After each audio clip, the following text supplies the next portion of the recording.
There is something about a cakey goodness covered in frosting. I don't like what's inside it, though. It doesn't taste nice. Oh, what? No. And then they were like, try it warm. And I tried it warm. I was like, no, this is even worse. Well, yeah, I don't understand the people that that feel that you should put these in the toaster, because that's psychotic. Your son has it in the toaster. Yeah, so does my wife. I don't understand that. I eat them how nature intended, which is raw and out of the package. Right. Because that's the only way to enjoy the Pop-Tart. And I only enjoy a couple of different flavors, like blueberry, and it has to be frosted, and then strawberry, and it has to be frosted. Cherry is okay. After that, I don't like any of them. Like my son likes brown sugar and cinnamon. Nice. I could see that on a pancake, brown sugar and cinnamon. Yeah, with a bit of lemon and lemon juice. Yeah. You're getting all fancy there.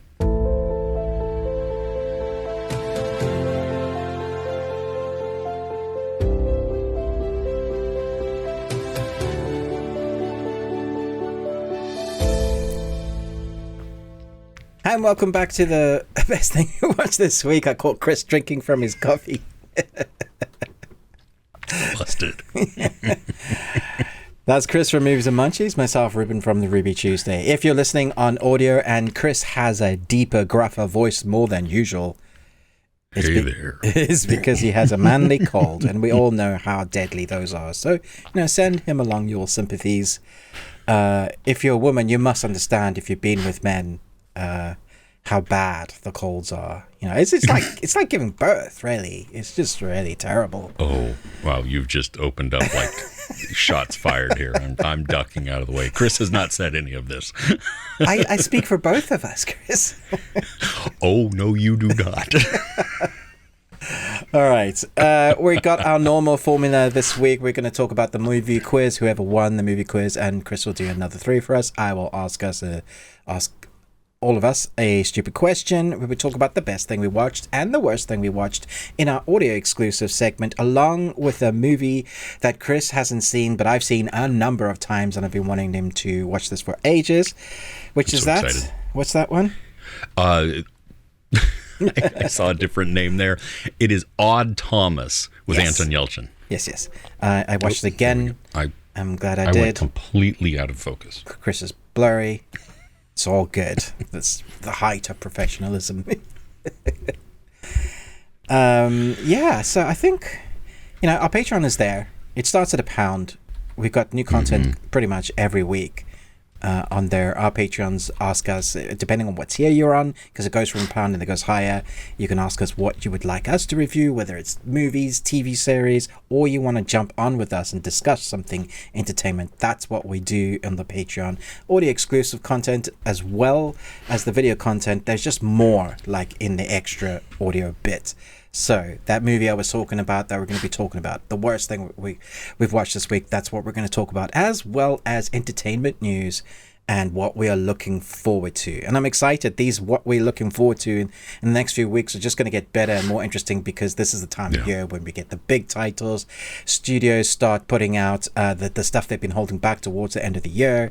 And this is the last batch of good content we're going to be getting for a while, because obviously the strikes are still going on. And so we're going to end up having a massive gap, which I guess will give us time to catch up on some of the stuff we've missed, Chris. And we'll be maybe giving people some ideas of things that they wanted to watch but they weren't sure on.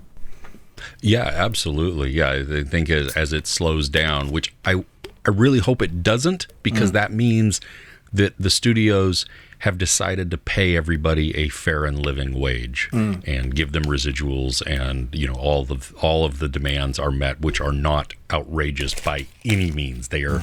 I really think they should be asking for more, really. But even what they're asking for isn't like big. There's nothing extravagant about this. This is just to be able to live and function. So if that doesn't unfortunately get resolved soon, then I'm looking forward to diving into a lot of the older stuff and just things that I have missed, because my lists are stupid long. Yes, exactly. I'm excited to talk about one this week that I managed to actually tick off my list. So we'll do that in the best thing we watched. But for now, the movie quiz. We have some winners? We did. Yeah. Tara Briscoe and Red Comet. Red Comet actually knew the theme for last week. Okay. So the answers were Best in Show, Never seen it. The Fugitive, and Wreck-It Ralph. Nice. Now, the theme, which probably threw some people, was Jane Lynch movies. Because the first quote is not from Jane Lynch. Oh. She didn't do that one, but All right. it was Fred Willard as from Best in Show, as he's the commentator. Yeah, I've never seen Best in Show. I don't even know what that is. Your face. What? I've never heard of it. Never seen Best in... I'm looking it Holy up. crap. Everybody, we are about to go on a trip right here. Have you seen A Mighty Wind or Waiting for Guffman? No. This is Spinal Tap? Yeah, I've seen Spinal Tap, yeah. Okay. So these movies are like This is Spinal Tap. Oh, look at that cast. Jeez. Oh, yeah. No, it's brilliant. Okay. So, I'll okay. definitely You and I stick are that going to on my have a list, chat. yeah. Okay. We're going to, yeah. Okay. Are you ready for this week's? Yes. Okay. Stop touching your face, Dave. Okay. You don't tell me things, Joel. I'm an open book. I tell you Let me start over. You don't tell me things, Joel. I'm an open book. I tell you everything.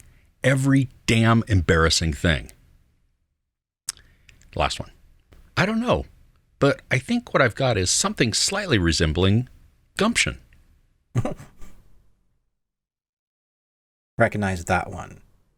I don't know about the first two. Yeah, Okay. you really enjoy the last movie. I know that. Yeah. So Nice. Okay. Well, Once again, bringing out the complicated ones. Well, not even just those dialogue lines that don't sound like famous quotes. They're just a line in the movie which you've picked out randomly. You've gone through the scripts and gone, this gets us really off kilter one. this is going to be strange. Yes, let's do that. This is from the cutting room floor on the special edition in the outtakes. Exactly. As long as you understand what I'm doing, then we're totally good. Oh, my word. Chris. Oh, man. But let us know in the comments your guesses. We'll give you the shout out next week. Make sure to leave a little bit of space so that it doesn't ruin it for anybody else that's trying to guess. Ruben, though, do you have a silly, stupid, weird, off-putting question for us? Yes. It was an or, not an and. Or, there. but, and all together at the same time. Yes. Yeah, if you suddenly got put into the wormhole that is Quantum Leap, and you could choose which person ahead of time, well, not let's just say past time, in the past or now, to be any person, but you would be stuck in their body, who would you choose to be? Oh, man. And are we following the Quantum Leap rules where I can only jump in my lifetime? Yeah, no, I said you're there for, that's it. You get one jump. Well, no. But I mean, you know how Sam Beckett can only jump within the years that he's actually been alive.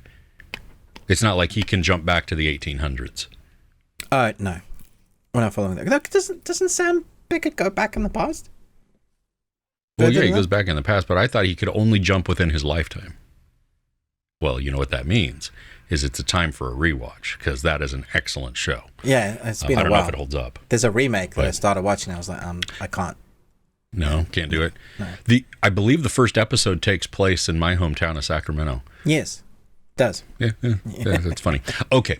Who would I want to be? And I would have to live out my life then, right? As that person. Yeah, so even if you went back in time, you're stuck in that time.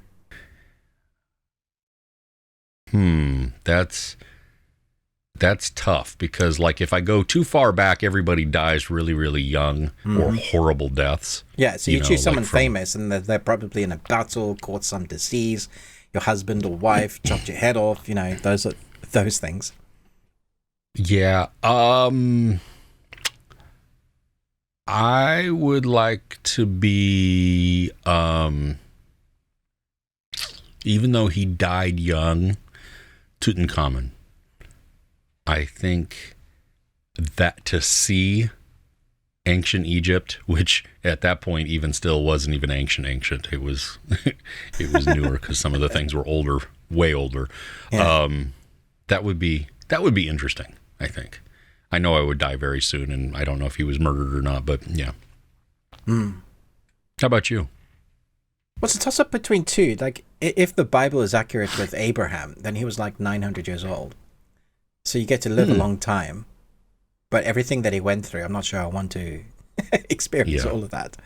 So that's like, I could be Elon Musk, but do you get, like, if you become that person, do you have their demeanor and the way they are as a person? Because he's a bit weird. So I don't know. I want to find out what's actually going on in his brain. Well, if you're following Quantum Leap, then no, you take over. You just take over. So you get to, it's you in so that body. I won't invent anything more interesting, but at least I'll be able to make some better business decisions. Well, I'm not sure he's invented anything. I mean, he's bought all his corporations and slapped his name on it. So, yeah. Okay. Well, you could really tweak him out then, and all the Musk bros who follow him like he's Jesus. Yeah. Maybe that guy that thinks he's the best God's gift to men. What's his name? Oh, what, Lord Andrew Tate? Yes, dude. But it'd be worth it to like go in and then just go on TV and go, yes, I did all these things and I'm lying and here's all my open books. Just come and arrest me. And I'll be like, I mean, you're doing humanity a favor, but see, you don't get to leap out of that body then. He doesn't actually experience the punishment that he deserves. Yeah, no, that's true. That would be I mean, he's just a sleaze bag, a waste of space. So he just... All right. Clint Eastwood. Because he's lived a long time through movies. He's still around now. He has his wits about him. He's smart, intelligent, has a decent sum of money. He's grumpy as hell, and I love it. I love it, yeah. I want to be like Clint Eastwood when I grow up. I'm getting there. All right, let us know in the comments who you could choose. You could be one person, Michael Jackson, Elvis Presley, Heath Ledger. All of those are sad stories, actually. Yeah, they are. You picked a downer there of a couple of people to say. Yeah. That's an interesting one. Yeah, it's a tough choice, actually.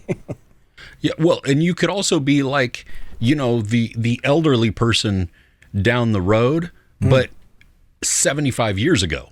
They've had a decent life. They look like they're doing okay now, and you just jump into their life and... Except it's the decisions they made to reach that. If I'm going to do the decision, I'm just going to end up all round in shape. And who knows how many years I got left. I'm going to choose somebody with a very fast metabolism. Yes, I have a couple of friends that do that, yeah. They can eat whatever they like and they don't put on any weight. Could you imagine if you chose like Usain Bolt or something like that and then all of a sudden you have to run? Like, how do I run? Yeah. You don't just run. There's a proper sides to it. What happened, Usain? I don't know. Tripping and falling the whole time. Someone tie my shoelaces. Oh, man. Outstanding. Okay, let's jump in. Yes. You want to go first? You want me to go first? I'll go first because this will be an interesting one. This film came out in 2022. All right. And let me just say, I hate men. Men suck. Like, there's so much wrong about men that I just don't understand why men exist. Because men are weird. And the film I finally got to see was Men. I'd never seen it before. I missed it at the cinema. I heard I think I watched a bit of a review. I stopped because I wanted to wait. I knew I was going to eventually see it. Love the director, but I knew that I needed to wait for a time when I had the space to really concentrate, because there's so much imagery or bits throughout the film that will have meaning to the wider arc of the story, but also to what's going on in the story. And then it's obviously going to be one of those films where you go, huh? And like at the end, like, what does it mean? So like you can sit with it and discuss it with your friends and family, and everybody will like, no, but I thought it meant this, and I thought it meant this, and you can go down a massive rabbit hole. But men, essentially, a woman is getting divorced from her husband. They have a massive fight, and it starts with his death, basically. And so she needs to go away and like just decompress, take some time to heal. She finds the eclectic English cottage. It couldn't be more English if you tried. It's exactly how that's exactly how English countrysides look. Thousands, millions of little villages. That's what it is. We don't always see it that way because a lot of the shots are always like above the hedges, but you're in a car or walking, you don't get to see a lot of that. But the words are, very accurate. It's one of the creepiest films I've seen in a long time. And this is saying something from our Patreons who keep giving us creepy films to watch. There's imagery in here. I mean, if you watch the trailer, you'll know that you're in for a ride. But there's imagery in here that will probably sit in my brain for a while. Like, did I just see that actually happening on screen? But it's also a builder. So it builds and builds. And you're asking yourself questions along the way, which I found really interesting. Because it's so obvious. Like, in the trailer, it's like, you have a cop, bartender, guy owns a house, but they all look alike. And I know it's only been a year, so I'm trying not to do massive spoilers, but that's in the trailer. One actor who, dude, does an amazing job. Like, why isn't he spoken more about of it, particularly in this role? Because he has to play all the roles. Like, Rory Kinnear is phenomenal. I mean, he's a great actor anyway, but the what he brings to screen, and so was the lady. What's her name? Jessie Buckley. Yes, amazing in this. And I really enjoyed it. I think it's a good head turner. It has a lot of symbolism. I do think it's a little bit heavy on the if I get the theme and what it actually means, that men suck. I think from her perspective, she's a broken lady that has experienced the trauma. So everything she sees then is how she perceives men to be. And so we have a look at the state of men in various states, which is often a threat to women. I get it. But like in different circumstances and different age groups and demographics, like it kind of encompasses all of them. There's a lot about symbolism of birth. Like, there's just so much you can read into this film. At the same time, it's just creepy.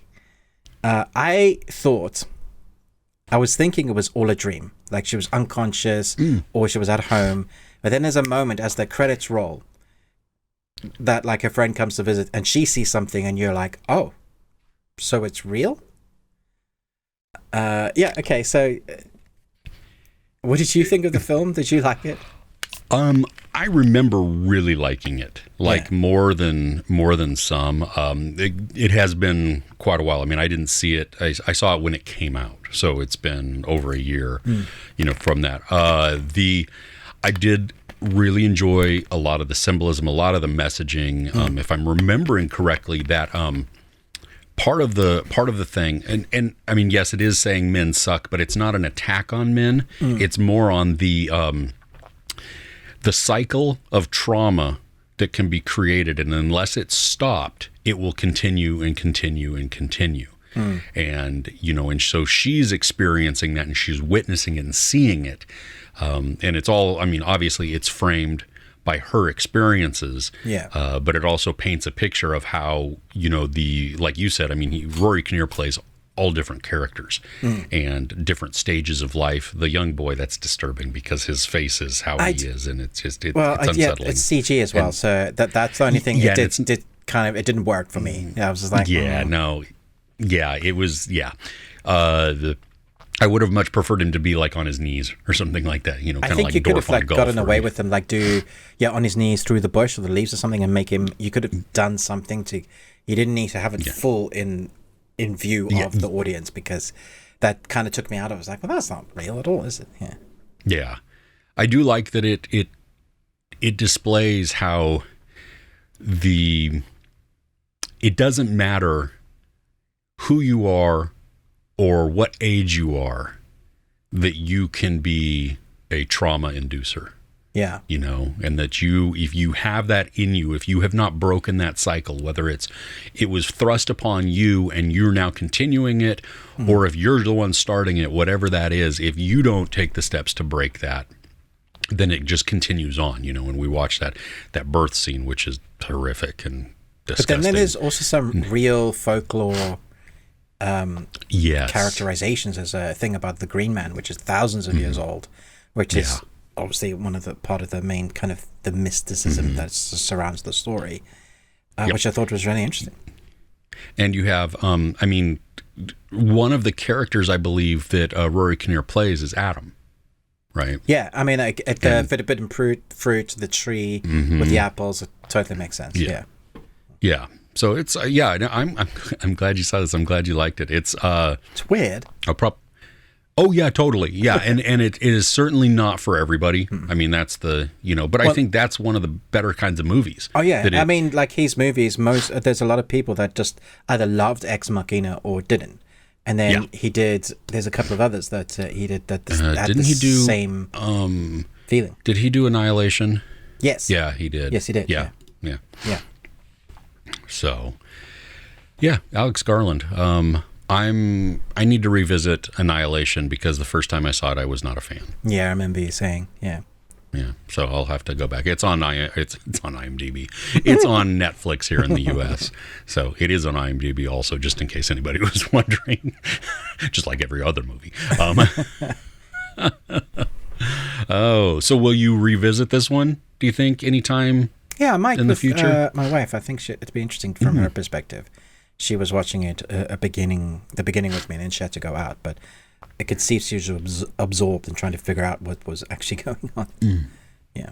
Well, I think having those discussions, because my family went with me, and us having that discussion of what we think, how it affected us, because each you have your own experiences, which then help to frame your understanding and your interpretation of the movie, which I thought that's even better because then you get a whole bunch of perspectives that come in. And fun. Nice.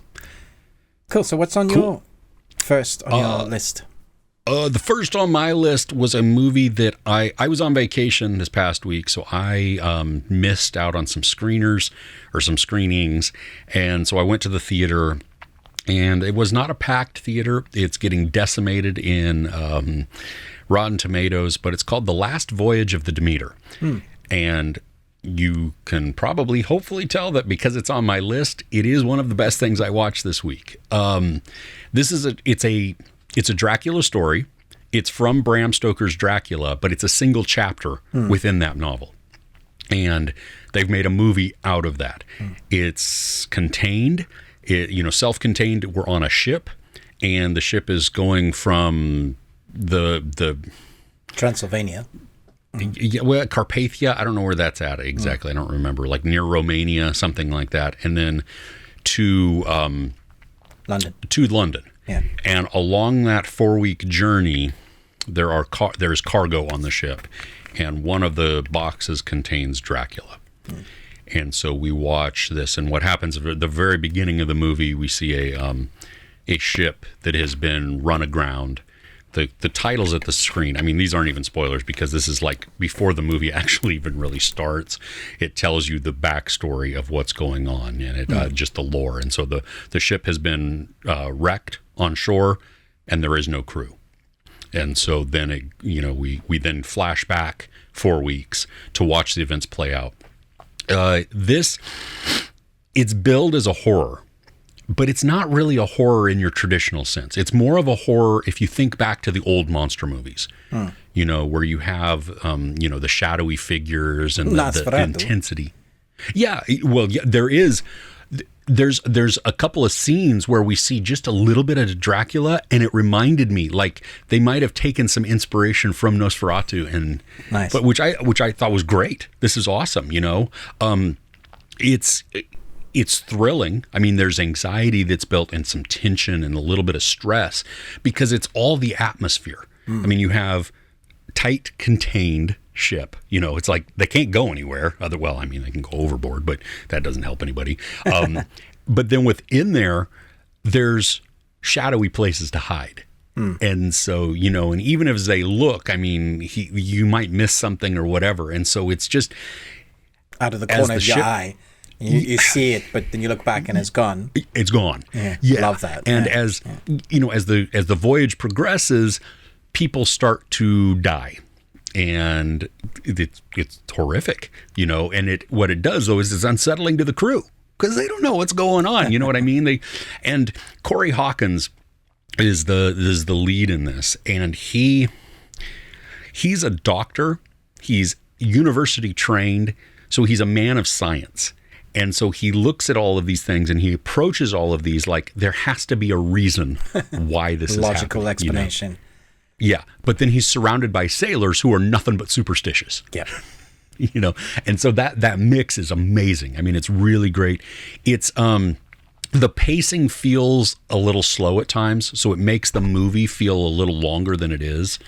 Some of that though is necessary because the story builds up. We get to learn about certain characters, and at least form kind of an attachment to them. And there was one point where there was this one kill where I'm like, oh, you're not going to do that. Oh. It's it's gory, tense, just atmospheric. The effects. Okay, so the makeup and the practical effects, chef's kiss. I mean, love it. Beautiful. So good. And they had a decent budget, so the fact that they've chosen to go on practical with a lot of it is really great.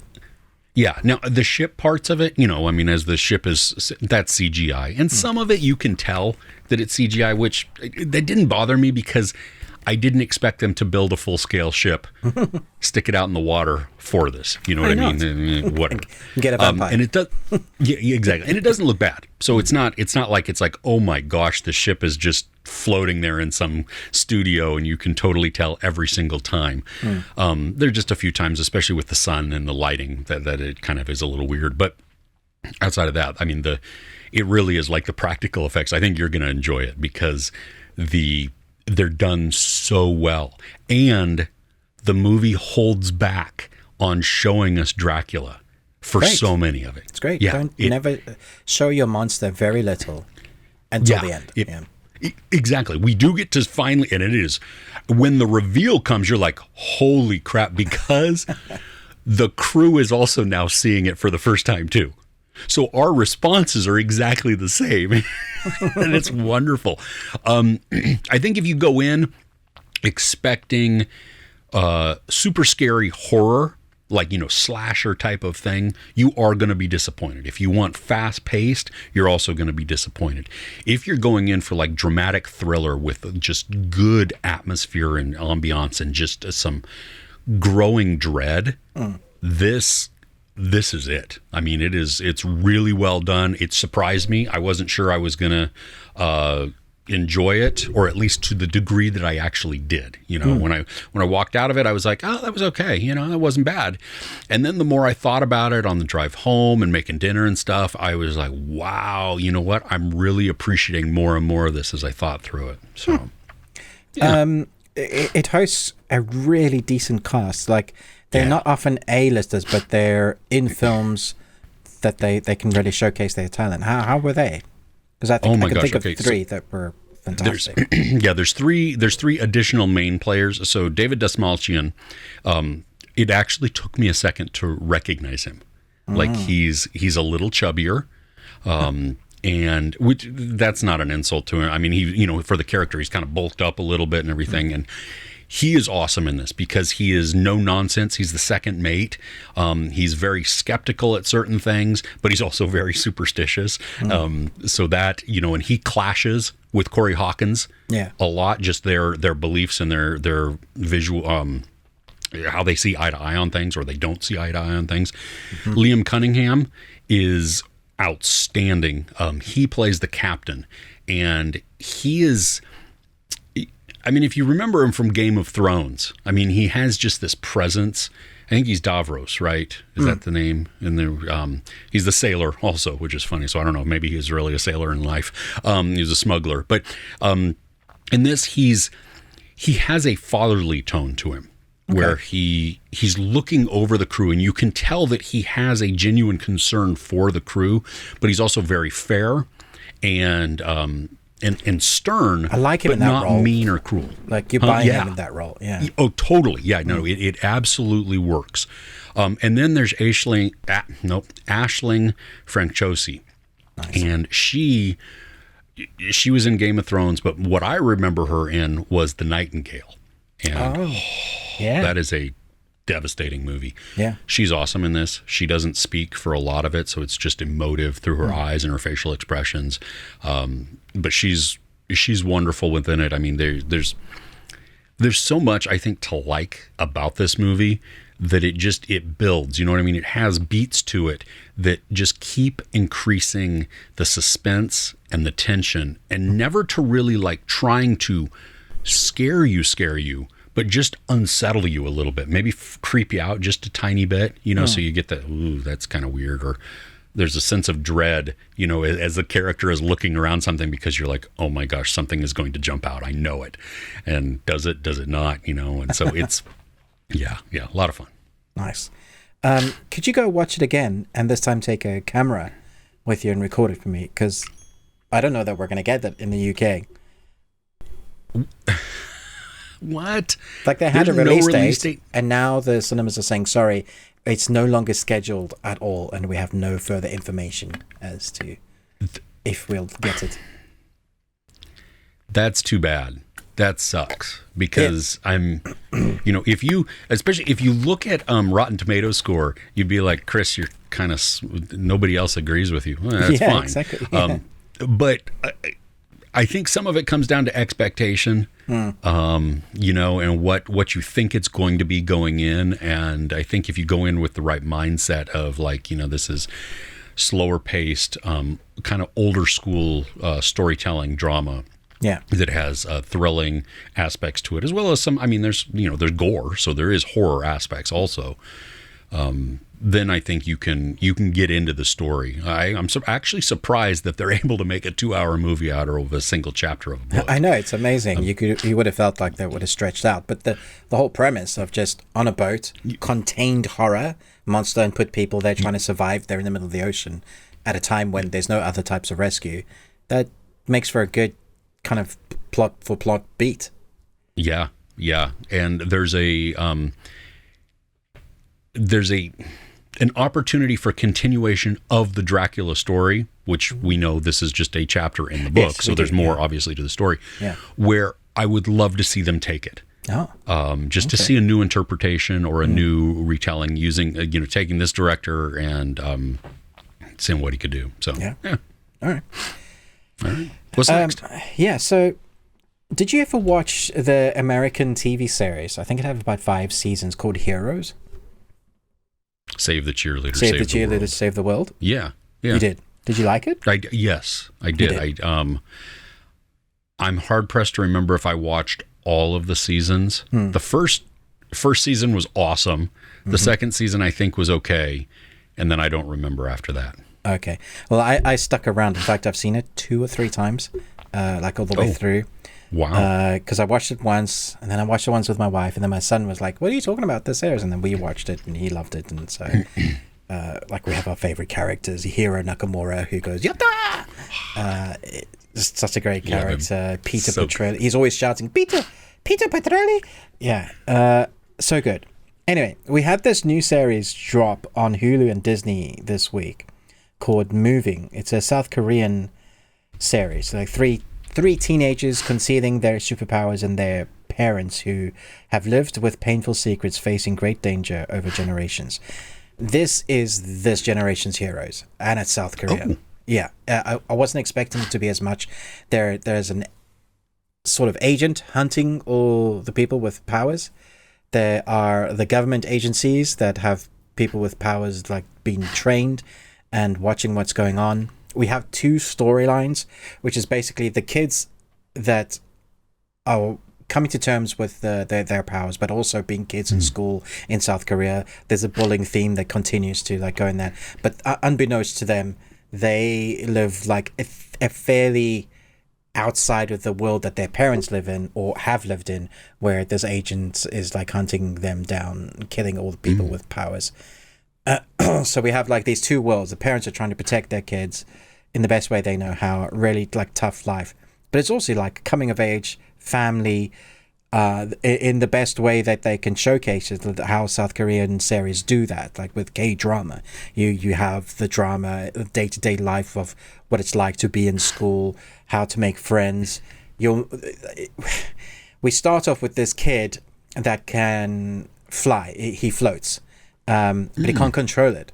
So like in his room, his mom has put sponges, like padding, because like he would sleep, and any time he gets excited, he'll just float to the roof.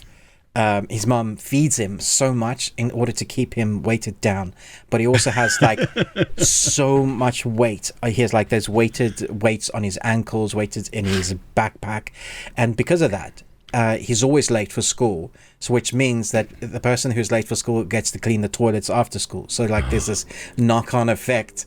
And then one day there's this other girl that joins for the last semester of that year, and they befriend each other, and they like, start helping each other out. And it's this beautiful kind of friendship, maybe love story, no spoilers. We have another kid that has powers, but he's kind of on the outskirts, being told to look after them.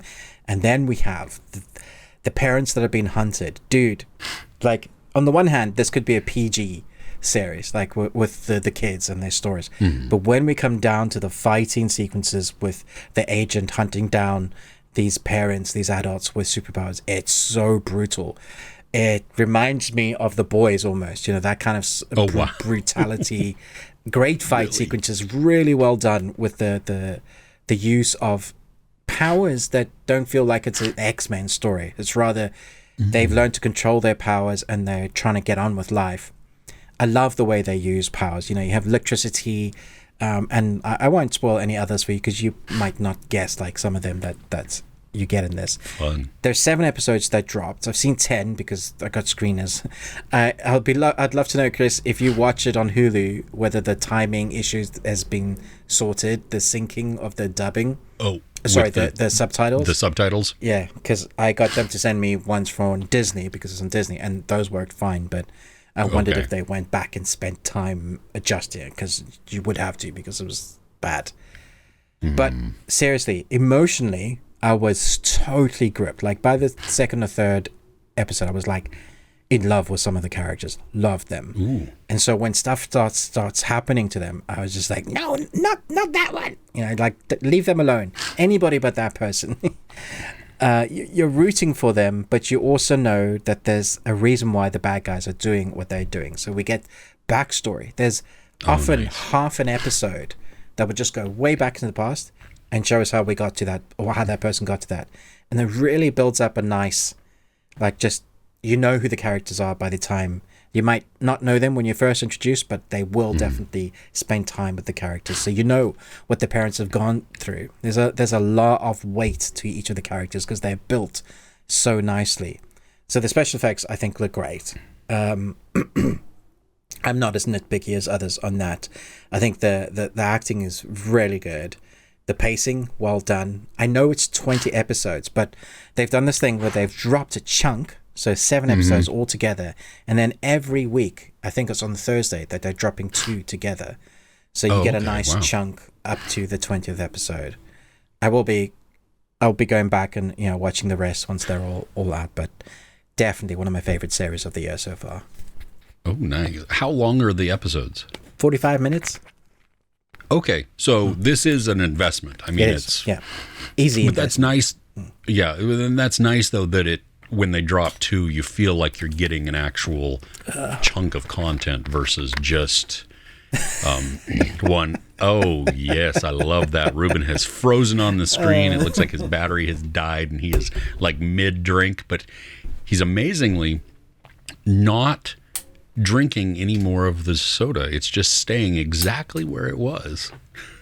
Were we talking runtime? Oh, it's just nice. It's nice to have a chunk of a chunk of content each week. Like you actually feel like you're getting content versus a small little shorty episode. Which, so someone commented it's a shame that Netflix didn't get the license for this, because they feel like it would have had a much wider scope, much more people talking about this, because on the Disney app, it's buried. I had to search for it. It wasn't even on their new content out this week, which is ridiculous.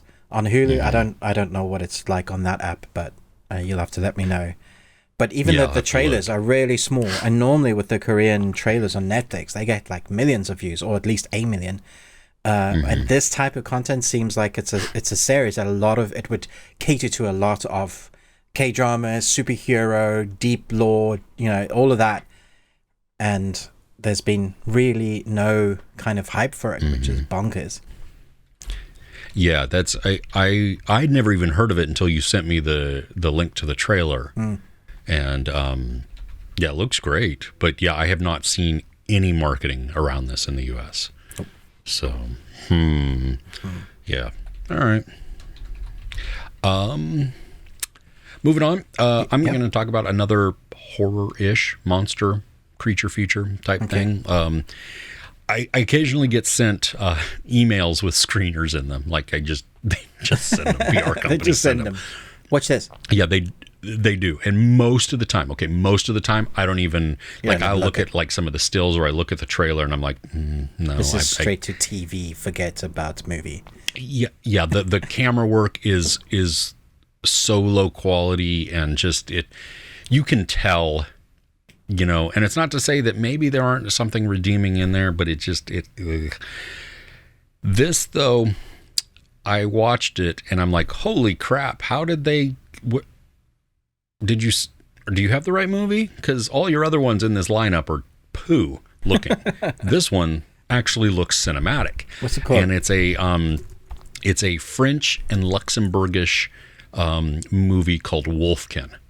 And the original title was Communion, and that's what it comes up on IMDb. Exactly. Yeah, I'm glad they're using now the title of Wolfkin, because the communion aspect of that is kind of lost in the movie. Okay. Well, it's more accessible anyway, Wolfkin as a title. Yeah. It's a coming of age story. It's a family drama. There's some awesome effects in this. Okay. Makeup, and we get to see some transformation happening, and it's outstanding. It's about werewolves? Yes. And the movie's not flawless. Okay, so I don't want like, oh my gosh, this is the best thing ever, this is the greatest. It's not. It has shortcomings. It has portions of it where I wish we would have sat with this more, like the communion aspect of it. There is a religious arc within this, and a belief and a ritual that goes around this that is barely touched on just at the end. And I wanted more of that, because it feels like that's what we're building to, but we don't have any of that until boom, it just happens. You get a little bit of church early, which shows how the grandparents are kind of religious, but outside of that, you don't. And you have the tension there, because the mom is atheist, or at least agnostic. I mean, she's, so you have automatically just differing of beliefs there. The pacing, it is a slower build, and it's a slower story, and you get some wonderful visuals. You get some things where you don't know if what we're watching is a dream. There's two types of slow. There's one that's still captivating. There's one that's boring. So which one is this? This is captivating. Not boring. Okay. Yeah, not boring. I was not bored at all. I was like so intrigued by it and just sucked in, and it actually really surprised me, because when I watched the trailer, I was like, oh, this might be good, this might be cool, I mean, it looks good, so at least you've accomplished one thing to get my attention, and love me some werewolf. But is it as good as Dog Soldiers, Chris? Because you saw that. It's so much better than Dog Soldiers. How dare you? It can't be. What are you talking about? Totally different movie. Don't, if you don't, I mean, really, it's so much less about werewolves, than it is about living with werewolves. This living mom and her son, it's mother's love, It's So like coming of Twilight? age. No. Not No, like that either. no, stop. Just that's gross. Don't. Is there anything to compare it to? Like, I'm trying to think. Wolf. No, nothing. Nothing from a werewolf movie. werewolf related. No, Interesting. no. Okay. If you think about, and I'm struggling to find a movie like that just pops into my head where it's really about a mother-son relationship with family, with like larger family dynamics that feed in. That's what this becomes. You have the grandparents who are very knowledgeable, but they're secretive also. Like they don't outright say everything. The mom has come to visit them because of things that have been happening with her son, especially at school. He's being bullied and then he bites people. So, which, I mean, hey, fair enough. If you're going to bully me and I can't take you down with my fists, I'll take you down with my teeth.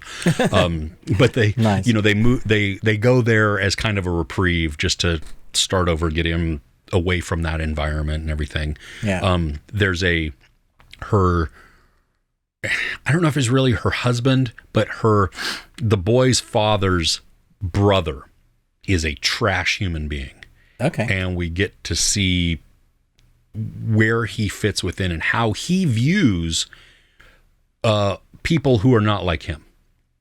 And so when certain things happen, you root for some things and you're like, oh no, what's going to happen? I appreciate the ending of this because it's very fitting for the story. Nice. And it really, I mean, it matches well. It may not be the ending that you want, but it does work with the arc, and it's like, okay, this all lines up. Okay. Yeah, it's on demand. I don't know. I doubt it got any kind of theatrical release. I mean, maybe in the UK or in Europe. It hit some festivals in 2022. Right. And I think maybe even a couple in 2023. And again, this was not on my radar. It was not. I just, before I went on vacation, I actually pounded through it, and then was like, oh, you know what, I really like that, and so let me just took the time to stay up late and do a review of it, and yeah, I'm happy that I watched it. So Okay. Nice. yeah. Talking about films that you didn't expect to watch. Yeah. Do you know why the Scarecrow got an award, Chris? Do I know why the Scarecrow got an award? No. He was outstanding in his field. Oh, man. It's going to play now in just a second. It just didn't do it. I don't know what's going on. Oh, where did my drum thing go? Your drum Stupid. kits. Oh, no. I feel let down. But no. There we go. That was way too late and stupid. That was bad. Anywho, bad. Okay. This film came out in 2022. I quite like the real story this is based on. Do you know about the Lizzie Bowden serial killer story? Gave her mom 40 whacks. Yeah, that one. Yeah. Yeah, what her father seen what she had done, she gave him 41. Yeah. So this is based on that family. It's called The Inhabitant. A series of supernatural events reveal a dark truth behind a tormented teenage. That was ill-timed. That was not supposed to happen. Oh, I apologize to everybody. That was humorous, also distracting. Brilliant. Okay. So The Inhabitants. Yeah, this comes out to digital this week in the UK at least. It might be out in the US already. So we have what we call Fright Fest London, and there's a bunch of new movies and old ones coming and I've got like a bunch of screeners that I'm just going to be pounding through of this new stuff. I'm really looking forward to it. It's going to be great. I've but got this two. is I'm looking. Hey, this is one of them. So we have a great cast actually. Leslie Bibb as Emily, who plays the mom. Dermot Mulroney as Ben, who's the dad. Lizzie Broadway, who's the best friend to Odessa Azine, who's Tara. It's a really good cast. It's an interesting premise. I mustn't forget Jackson Dean Vin. He plays Caleb, the young brother. So don't go into this film thinking that it's awesome. It kind of feels like a straight-to-TV movie less than an indie movie. Like, it just has that feel aesthetically.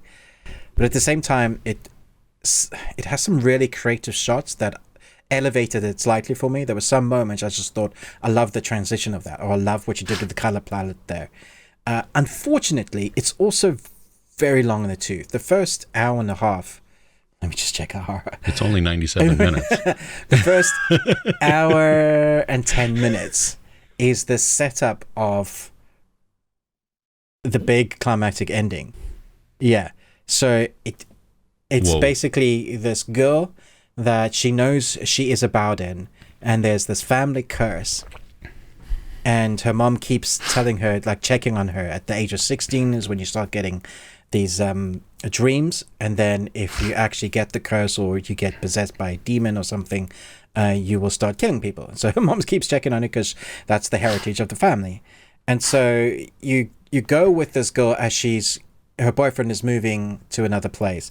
Her best friend is wanting things of her, but she's trying to compartmentalize her breakdown in her mind and her family unit that seems to be something's not quite right with her family. You know, mom and dad always fighting, and there's just big changes in her life, as well as she's not telling anybody she's starting to get these dreams. And so it plays on the degradation of her mind. So you see as her mind, as the minutes tick by, her mind breaking up, and you're never sure of whether she is like the person that is starting to take people out and kill people, or if it's somebody else. And so, because it takes its time, by the time we get the last 20 minutes is what I think most people will enjoy. The last 20 minutes of the film do well. Like, there's twists and turns, things you might have seen coming, but you wanted to happen, things you won't have seen coming, and then one thing right at the end, which will just leave you going, ugh, really? You'll be like, really? But at least it ends well. I like the story of the Lizzie Bowden story, and I like the acting in this. There's a good movie in here, which is why I put it in my best thing I watched. that just not surrounded by all of the good stuff. Like, it didn't need to take that long to get into the meat of the story. In fact, we needed more meat of the end rather than wrap it up so quickly. There were some answers that I think I would have liked. I would have liked a bit more gore and like seeing it a bit more. There's a lot of someone running towards it, cut camera, scene, weapon in body sort of attack, rather than actually getting to see the craziness. So it's not always like that. So, like I take from this was fun to but they did this, and this was fun, and then you know, like what do you call when you're playing time to, like a pendulum, the like seesaw, a metronome. Yeah. So the one hand, it's good. So I think if you're a fan of the Lizzie Bowden story, you'll like what they've done with this. There's a creepiness that starts up right from the beginning that I think you'll like the atmosphere that they're creating. Creatively, you'll like some of what's going on there with this film, and the acting is fairly decent. However, it takes its time getting there, and the execution is good, but you might not like the last few seconds of the film, which might have put a damp on it. So like it's up and down. So it depends on how you like this stuff. The Inhabitant, it comes out next week, I believe. It's available here in the U.S. To rent. Okay. It's $6 on Prime. Is that worth it? See, I'd pay like £3.50, which is a rental, which is about $5 something, right? Yeah, I mean, when I rent things, normally, they're about $2.99, $3.99. That's about what we do in pounds. But if you're converting, it's about $4.50. Just because the dollar sucks. Yeah. I mean, so maybe. Yeah. So maybe. What's the trailer? Glowing review from Ruben. Okay. Okay. Last on my list is this is a movie which a lot of people have told me to watch, saying you will really enjoy this. I think you've probably even told me this. I'd never seen it. It's from 2016. I had basically caught up on everything that I had on my calendar to watch, and I just I was starting to not feel great, and so I needed something to just enjoy. You know what I mean? I wasn't going to review. I didn't need to take notes on or anything like that. That's why I stuck Men on. Yeah. Oh, wow! You were in for a surprise then. Yes, yes, I was. Well, it's The Nice Guys with Ryan Gosling and Russell Crowe. Nice. Are you a fan of this movie? Big fan. Okay, never seen it. Okay. I love Ryan Gosling, and I mean, you see where his humor in this is also present in Barbie. Also, comedic timing that he's got, dry comedy timing. Yeah, exactly. And when he's bouncing off of Russell Crowe as these mismatched detectives, honestly, one of my favorite comedy duos, like since Lethal Weapon. It's like very good. They're really good together, aren't they? I mean, and they're so different. That's the thing that I like. And there's so many moments where I laughed literally out loud. Like the second time Ryan Gosling falls down something and Russell Crowe asks him, and the incredulousness of that, is that a word? Whatever, it is a word now. Nice. Of him, you're just like, no, I didn't fall. What are you just knowing? But then you have Angourie Rice, who, while she's young, but she is a scene stealer. I mean, her timing with both Russell Crowe and Ryan Gosling is outstanding. And then Margaret Qualley, she has a smaller role, but an influential role within the story, and I liked her, but I loved this noir-ish detective story that you don't really know where it's going totally. I mean, you kind of, it's one of those stories that you think you know what's going on, but then you don't. Yeah, and they would throw in a new twist, and you're like, oh wait, oh cool, oh well, then it connects to this, and then something else comes in, and Matt Bomer, as John Boy, Keith David. Oh my gosh, he's just outstanding anyway. Oh, somebody went and threw away a perfectly good white boy. Lewis Smith. I totally forgot she was in it. Mrs. Glenn. Yeah, she's really fun in this too. Kim Basinger. I mean, what? I haven't seen her in forever.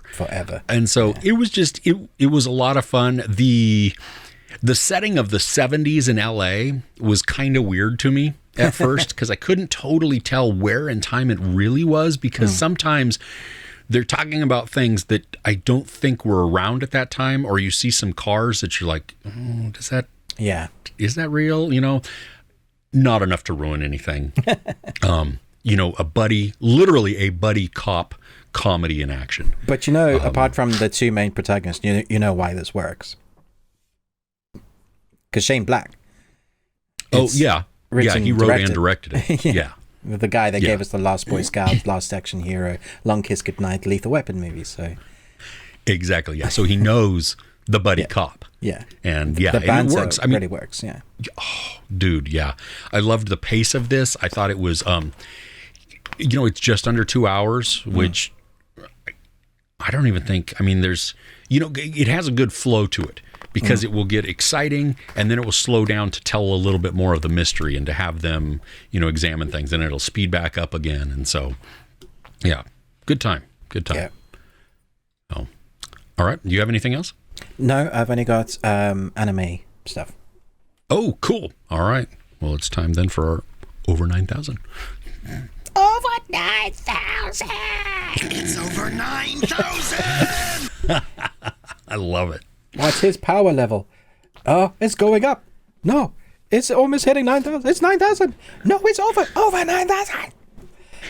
Okay, I'll stop now. All right, this week on Ruben's Wall of Anime, Ruben's Wall of Weird. Now that's going back to Smallville. My son and I continued to watch an anime that we hadn't watched for a while. Been waiting till there's more episodes, but we do love this anime because it's based in science. So basically, awakened into a world where humanity has been petrified, scientist genius Senku and his brawny friend Taju, I think it's Taju, use their skills to rebuild civilization. So I think it starts in 2030, and there's this huge beam of green light that just petrifies the whole world's civilization. The only people that haven't been petrified are those in space, in space rockets. And so they come down to Earth and kind of populate the Earth with like 20 people. Like that's what's left, or probably more, because there's a few other space rockets, but very, very few people. 3,387 years later, or something like that, we have this kid, young, let's say 17, 18, who was petrified back in 2030. Oh. But he'd been counting in his head since his petrification. He hadn't stopped. So you're apparently still alive, and you're kind of conscious, but you can lose your mind because you've been in there for so long. You just kind of like stop, but your brain is there. So in order to make himself not go mental, he counts. And through circumstances, there's like citric acid and something else that drips slowly on his, and it just creates this magic concoction that can crack his outer shell, and he comes alive. So we have no technology. It's just human civilization, the derelict. Skyscrapers, brush, animals, everything's got, the earth is healed.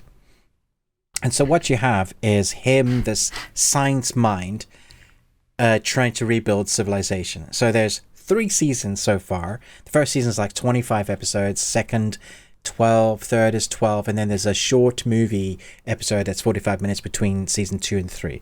We're on season 3 now, but it's the way they take science and they break it down. They show you like the bits of things and the chemical compounds, the rocks, the salt, the things that you would need to make things in that world. And it really opens up your eyes to like everything that you take for granted of what you would need. If you got stuck, like what actually would it take for us to bring civilization back? You know, from weaving, from clothes to food to crops to hunting. Like if you know the basic compounds with the knowledge that we have of today, it is actually quite amazing what you can do.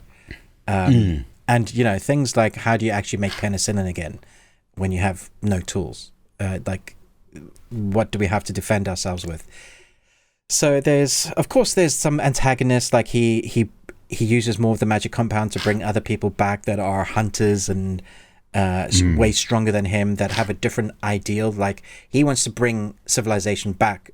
They call him Dr. Stone, is Senku, but others don't want to bring civilization back. They just want to be the hunters, and you know this is Earth telling us that we made a mistake. So there's philosophies that bounce heads off each other, but it's just such an enjoyable ride because of he says, now we're going to do something amazing. We're going to bring something back from civilization, and it's music or it's a car, and he'll make a paper car out of like bamboo and literally sheets of paper that they're made with like a goo from the tree that's actually hardened, and you're like, oh my gosh, he's just made carbon fiber or something like that. Like you wonder how these things are made, and then you see it and it's kind of logical. It's like, why don't I do more? I should be better at life. So it makes you feel good but also bad, because you're like, oh, that's yeah, damn it. Where are my smarts? It's a really interesting, nice concept. Well, you also haven't been frozen in time for 3,000 years, so true. But you know those stories of if an apocalypse happened, that argument you have with your family, I'd be great in a zombie apocalypse. Maybe you would be at first, but then how do you survive when everything is gone? And are you as fit? Will you be able to defend your home against raiders or the chavs now turned gangs? Well, see, my girth will allow me to live longer because I can live off my fat stores. Or other people can live off your fat stores. Well, this is true also. So, all right. One very important question. What is this anime called? Dr. Stone. I said. Oh, did you? Yeah, I said they call him Dr. Stone. I didn't tell you that's what it's called. Or its Japanese name is Dokuta Sutun. Okay. I'm sure I'm not decimating that name at all. Dokuta Sutun. Yeah, Dr. Stone. You can find that on Crunchyroll or Oh, Funimation, or Funimation if you want to hear the English. Okay. Yeah. Cool. Really great. On Netflix this week, we had the second part to an animated film, The Seven Deadly Sins, Grudge of Edinburgh Part 2. It's for some reason, Netflix and its animation studios have gone CGI for this animated series that used to be properly animated rather than CG. I didn't like the first part because of the CG, but going into the second part, knowing that it was CG, I enjoyed it more, so I could just enjoy the battles. It takes the sons of our main characters from the Seven Deadly Sins and puts them up against a big bad that has something out for our main characters. The mom of our hero has a curse, and it's the son's job to break the curse and stop the big bad from doing the thing that, it's such a basic story, but it's classic anime. Yeah. My suggestion would be that if you haven't watched part 2 or 1, that it's probably a good thing, because you can watch part 1 and 2 together and watch it as one contained movie, because it feels like it should never been split up. It's like watching The Witcher one episode, like season 3, episodes 1 to 5, and then waiting a month for 6, 7, 8. It's stupid. Just watch them back to back as one contained story, because that's what they are. It stops mid-fight as they're about to fight, and then the second part picks up with the fight, which is, I don't know why they're doing this anymore, but it is what it is. It is a terrible trend. Yeah, it is a terrible trend. As far as the Seven Deadly Sins go, it is the worst helping that we've had from them. Okay. Yeah, so I still like seeing the characters, but we've had much better storylines. This is apparently a setup to the next arc that they're bringing in to the Arthur storyline. So I think it's meant to be King Arthur, but I think he's a bad guy in this. So him and his knights or something. So it's setting up. I should get this right. Have you heard of the? I've heard of the Seven Deadly Sins. Yes, but I mean, heard of anime. Oh, the anime? Yeah. That's what I meant. Okay. Not that I've seen David Fincher's Seven. I know what's going on. No. Yeah, no, I've heard of this anime. I've never heard of this particular story movie. Yeah. So let me see what it says here. Yes, here we go. The Seven Deadly Sins movie, with an original story by the series creator Nabaka Suzuki, a new story connecting the Seven Deadly Sins and the Four Knights of the Apocalypse begins. So that's the next story, the Four Knights of the Apocalypse. Oh, okay. Cool. Yeah. And that is my animing for this week. Oh, okay. Cool. Well, thank you for joining us. We hope you've enjoyed it. We hope we've given you something maybe to put on your watch list, or maybe something to avoid, depending on how it sounded to you.